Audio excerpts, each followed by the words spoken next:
Welcome back to another episode of the Cycle Podcast, the show where we cover 4 trending MLB topics in 20 minutes or less. Joining me, as always, is Josh, a.k.a. Kablumski. Josh, how are you doing today, brother?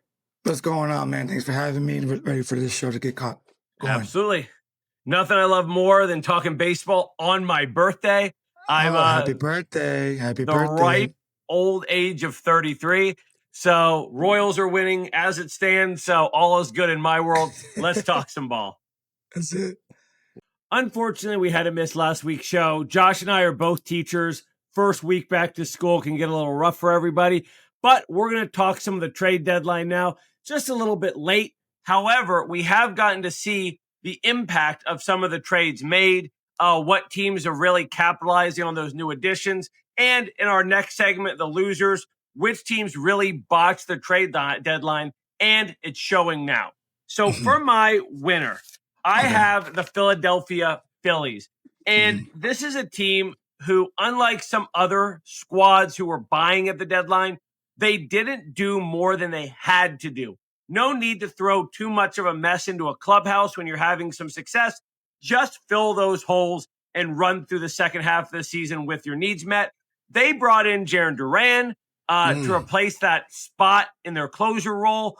They've had a PED suspension. They've had some inconsistency from that bullpen. Now they've got a guy at the back end that can really lock things down, who has proven that he can command in those big time moments. And along with Harrison Bader, an extra outfielder in a team that really needed some depth back there, they didn't need to hit any home runs at the trade deadline. They didn't need to bring in any super duper stars. They have that in Philadelphia already. I really think they did a good job of addressing needs without giving up too much, not mortgaging their future like some expected them to. With an aging core, you would have expected the Phillies to go out and flip a lot of prospects. They really didn't have to do that, and I think that is the sign of a really successful trade deadline. We'll see come the end of the season how that pays off for them. Josh, I'll turn it over to you. You went in a different direction with this. Yes. First of all, though, the Phillies, great choice, like always. And you're right. I was one of those haters that was saying, hey, we need to make a splash. Guys are old on the team, on the roster. They're veteran-led, but how much is that going to affect on their bodies or whatnot? And listen, these veteran guys like your Schwarbs and your Bryce Harpers and whatnot, they're doing what needs to be done. So as far as the brass is concerned, as the front office is concerned, they did a tremendous job, like you mentioned, especially that Duran deal. I think that is a Philly through and through, not just for that organization, but for the city. When he comes out and he comes out with that walkout song, it is just electric. And the Philly fans feed off of that. And it's just something beautiful to watch for baseball. But one thing. I was clear. Did I say Jarren Duran? When I was talking, I believe I said Jarren Duran. I meant Johan Duran. And I have Jay Duran on my paper, and I was just watching Jarren Duran highlights. So he was in my head. Johan Duran, closing pitcher from the Twins. Back to you with your winner. That's all right. We can get mixed up. Even the best make mistakes, right? Even the best make mistakes. But it's your birthday, so it's all good. But real quick, before the time runs out, my pick that I picked Oakland A's or Sacramento A's, Las Vegas A's, whatever you want to call them, the Athletics, right? And it's not like a splash for right now. But when you talk about them acquiring 4 of the top 24 prospects this year, not to mention Darius, who is lights out. He's going to be a generational talent once he comes up. To me, the winners for this year at the trade deadline were the fans for the A's, trying to keep them motivated, keep that fan system in place. And they got something to look forward to. With a lot of moving parts, they're moving, obviously moving locations, things of that nature. It gives them something to look forward to in the future. And it's a solid pieces that are going to be making the play for them and their organization as a whole. So when you talk about that, if I were an A's fan, I would be like, hey, we didn't make a move now, but the future looks bright as hell. Yeah. And what I appreciate about it is they went out, they extended some of their big time guys. Oh, yeah. They did make some moves, Severino in the offseason, and they didn't just fold their tent when it turns out the moves they made No. weren't working out. They hadn't done enough. Early in the season, they looked good. They put some good baseball on the field. And instead of just holding, they said, you know what? It didn't work out right now. Let's build for the future. And when Exactly. they get to wherever they end up, they can go ahead. The time frame is right to start bringing some of those guys up and Right. maybe put a competitive product on the field year one in a new Oh yeah. city.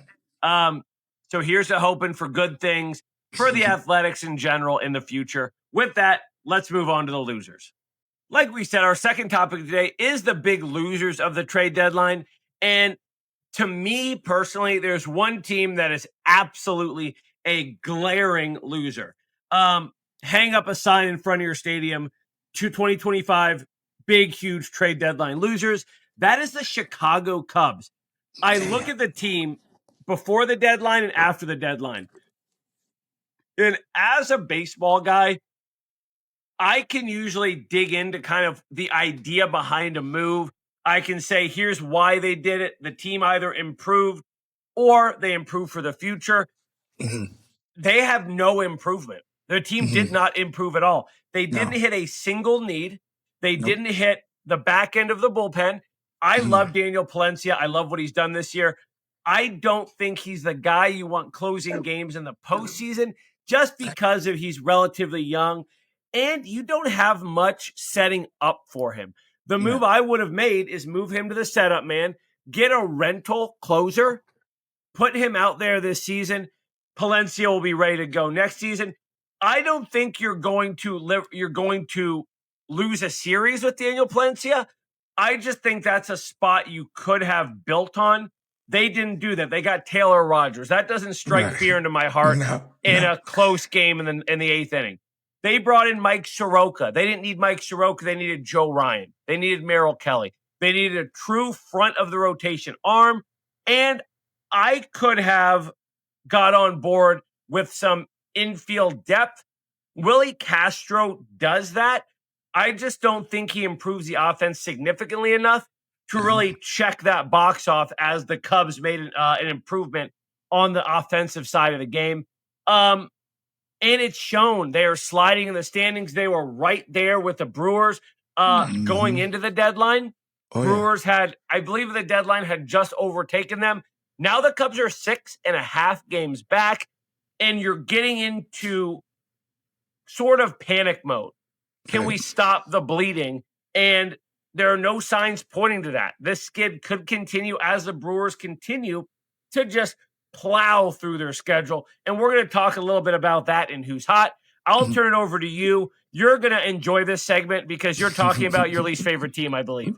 Yes, sir. You know it. But first of all, I got to caveat to you what you were saying with the Cubs, especially as an honorary Cubs fan this year going to Wrigley. I feel like, I got to have some say so in this. And Mhm. honestly, man, they dropped the ball, like you said. They were right there. They just need a few more pieces. A Fairbanks would have been huge.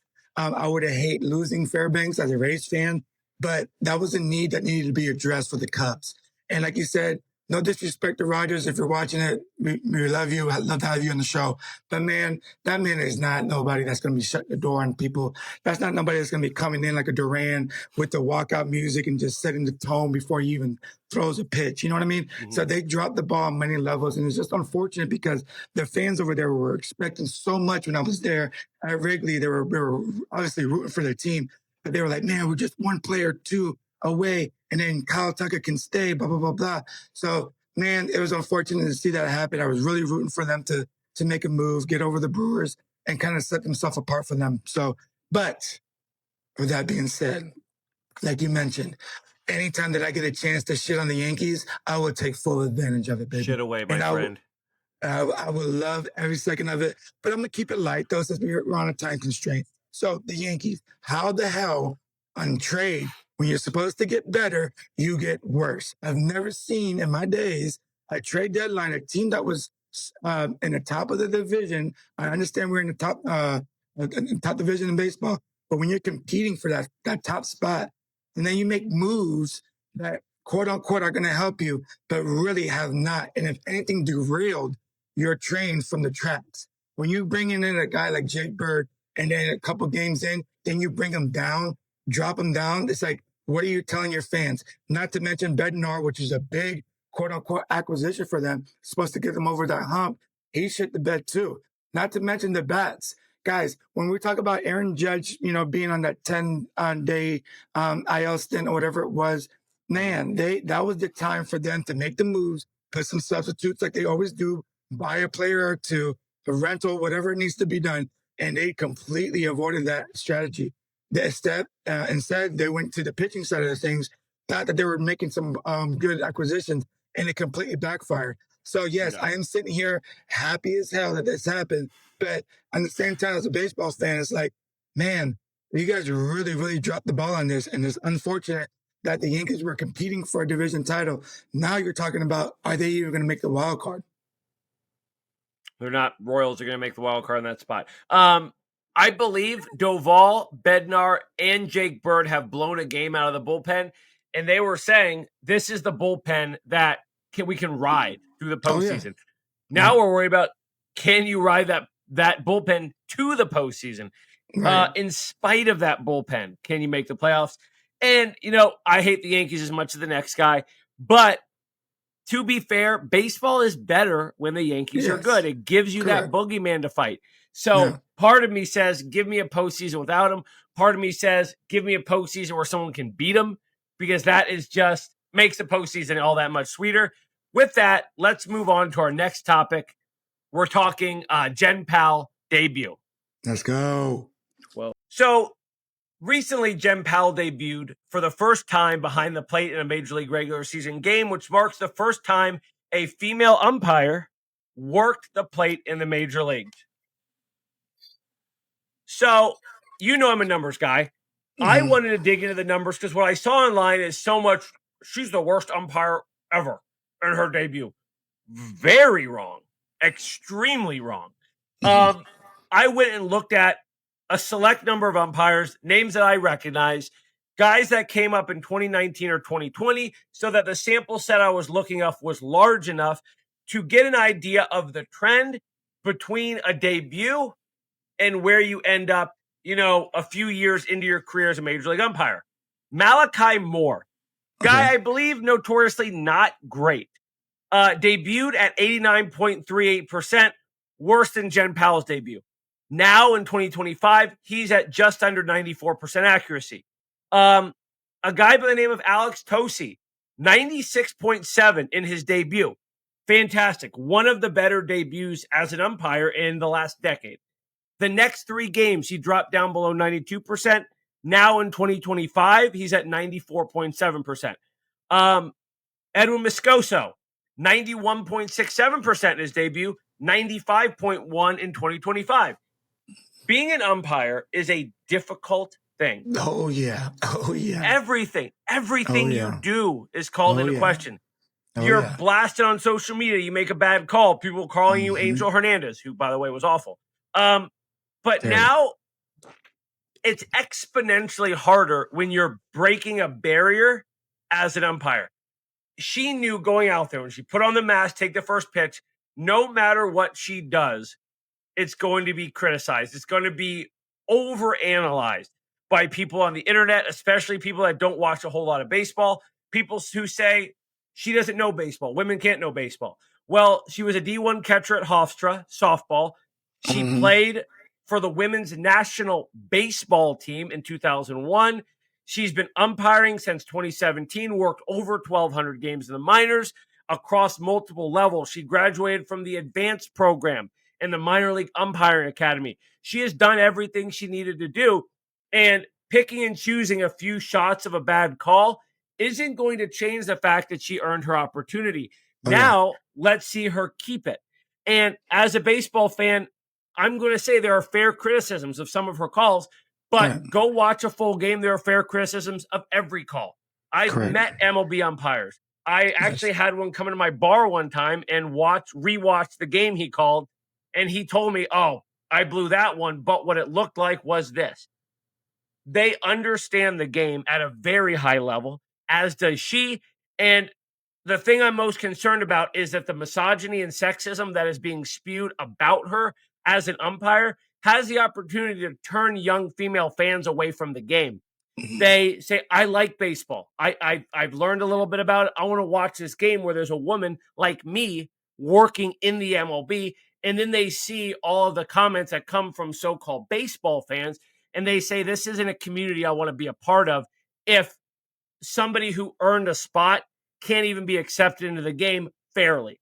So, Right. Josh, my rant's done. I'll turn over to you. Your reaction as a catcher, someone Yeah. who works back there with the umps, let me hear it. Yeah. So first and foremost, like you said, I'm going to caveat off of you. I'm with it. I think this is beautiful for the game. Like you said, it's bringing fans into the game. And it just sucks that we have ignorant people out here that look at the game differently because of what's or who is back behind the plate.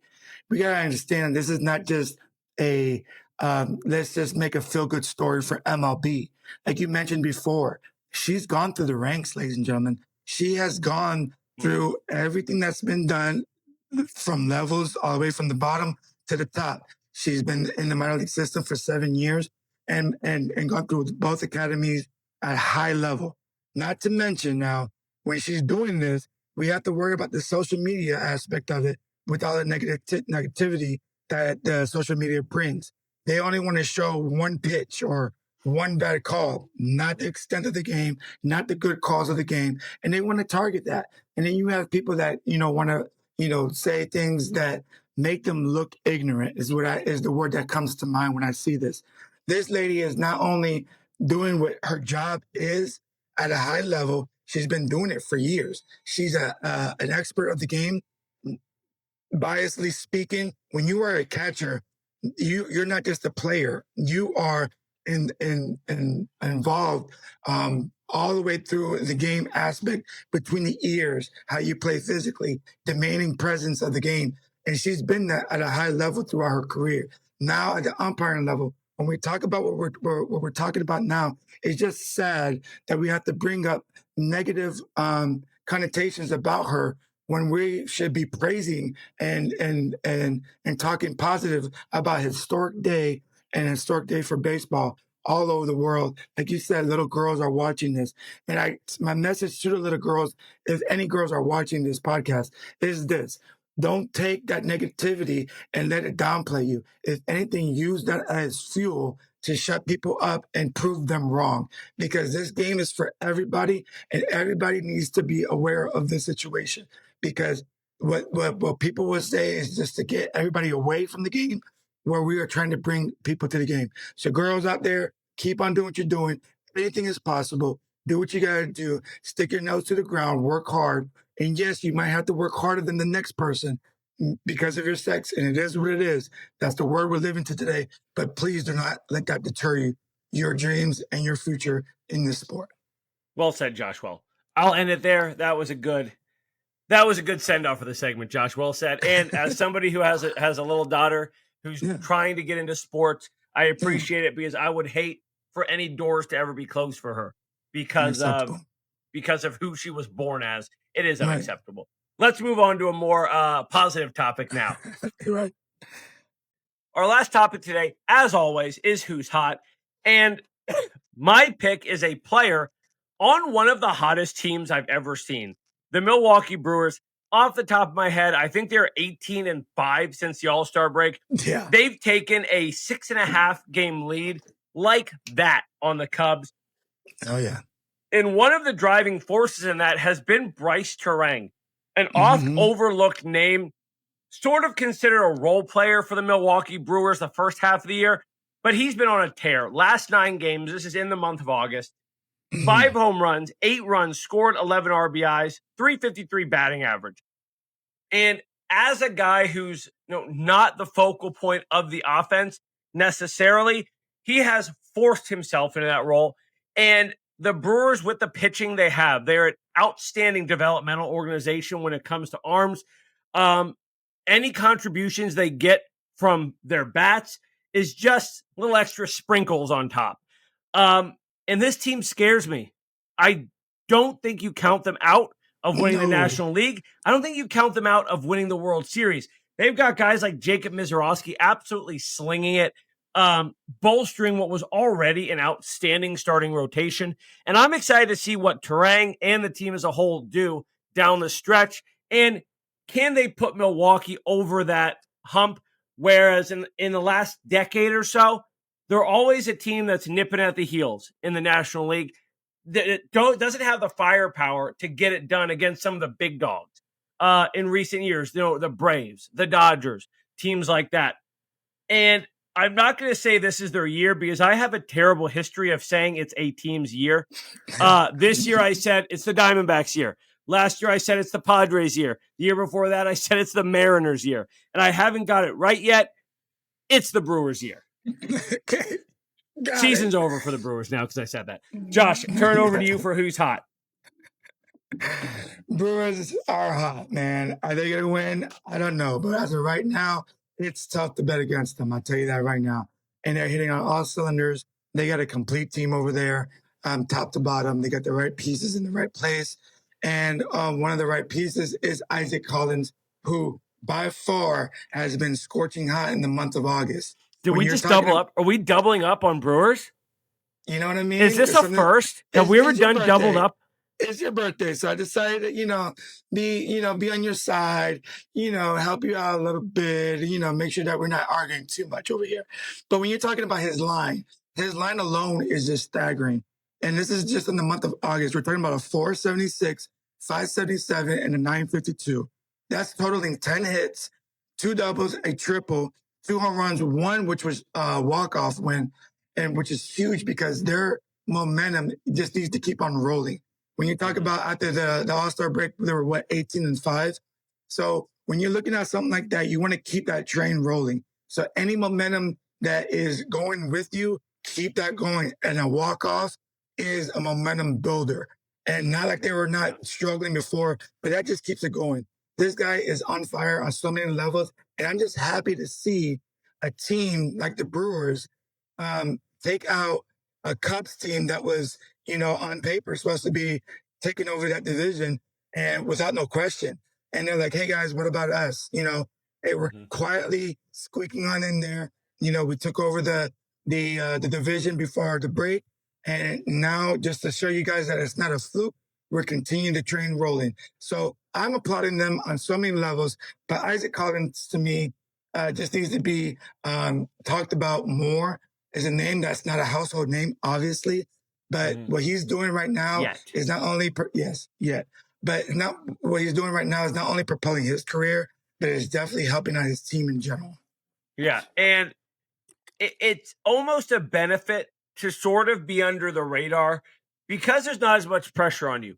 When you are a team like the Cubs, who does what they did in the offseason, the Dodgers, who do what they do every freaking offseason, Padres, who make this Mason Miller trade and a plethora of other moves, that puts a lot of pressure on you as an organization. And the Milwaukee Brewers, when we were prepping for the episode, I put my phone and said the Milwaukee Brewers are 6.5 games over the Cubs. And both of us said, holy shit, 6.5 games? That's right. Because it's quiet. And that's how they've always been. And I respect that. And I think that's an advantage going into the postseason. 100%. Yeah, but remains to be seen. Can they keep it rolling as more eyes in the baseball world start to turn to them? There are people just now realizing they have the best record in baseball by quite a bit. I think by 4 or 5 games. So here's hats off to the Brewers. Didn't make any massive moves. Getting it done in-house and developing players well like they always do. With that, let's wrap it up. Great episode, Josh. Thank you for joining me, sitting down with me, doing what I love to do on my birthday. Spend time with my family, open baseball cards, and talk baseball. Josh, I'll let you send us home. Anything else? Yeah. First of all, man, like I said before, happy birthday to you. It's always a pleasure to come on here, talk some ball with you, but especially on your birthday. I wouldn't have it any other way. I can't wait to give you some more cake when I see you on Saturday. Guys, if you guys can, shower this young man. I use that word young very loosely. But shower this young man with some love and some praise, man. He puts a lot of work into this podcast, giving you guys good content, good programming, the whole nine. And I just want to give you your props, brother. Thank you for the show. I appreciate you, Josh. We'll see you next time. Thank you for tuning in. All righty.